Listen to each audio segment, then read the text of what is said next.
Test করা যাক পৃথিবীর রেয়ার চকলেট। এই চকলেটের দাম হচ্ছে $500। তাতে তুমি পাবে মাত্র একটা এটা ট্রাই করা যাক। এটার দাম হলো $12 আর বছরে এটা 20,000টা তৈরি হয়। এটার নাম্বার হলো 8,785। আরেকটা আমরা খেয়ে নিয়েছি। এটার নাম্বার হলো 8,785। আরেকটা আমরা খেয়ে নিয়েছি।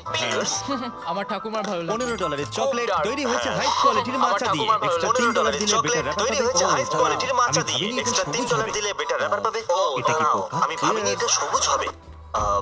এটা কি আমি পোকা? খুবই Cheers! কনফিউজ। এটা তো চকলেটের মতো খেতেই নয়। $16 আমি চকলেট খুবই confused। যা বারবার এটা হুইস্কি তো ব্যারেলের চকলেটের মতো মধ্যে খেতেই কয়েক নয়। মাস $16 ধরে ছিল। চকলেট এটা যা খেলে কি বারবার নেশা হয়ে হুইস্কি যাবে? ব্যারেলের মধ্যে Cheers! কয়েক মাস ধরে ছিল। এখন খেলে কি অবধি নেশা এটা আমার হয়ে সবথেকে যাবে? ভালো লাগে। Cheers! ফ্লেভারটা ফিল করতে পারবে মনে হবে এখনো অনেক অবধি এটা ফ্লেভার। আমার সবথেকে ভালো লাগে। $23 চকলেট ফ্লেভারটা ফিল আর করতে এটা পারবে তৈরি মনে হবে হয়েছে অনেক ফ্লেভার। ট্রান্সলুসেন্ট $23 চকলেট আর এটা তৈরি এটার হয়েছে পিছনে দারুণ একটা ট্রান্সলুসেন্ট background। কোকোয়া পট Cheers! দিয়ে। এটার এখনো পিছনে পর্যন্ত দারুণ একটা এটাই সেরা ব্যাকগ্রাউন্ড। লাগছে। এর আফটার টেস্টটা খুব ভালো। $40 চকলেট এখনো পর্যন্ত এটাই সেরা লাগছে। এর আফটার টেস্টটা খুব ভালো। $40 চকলেট।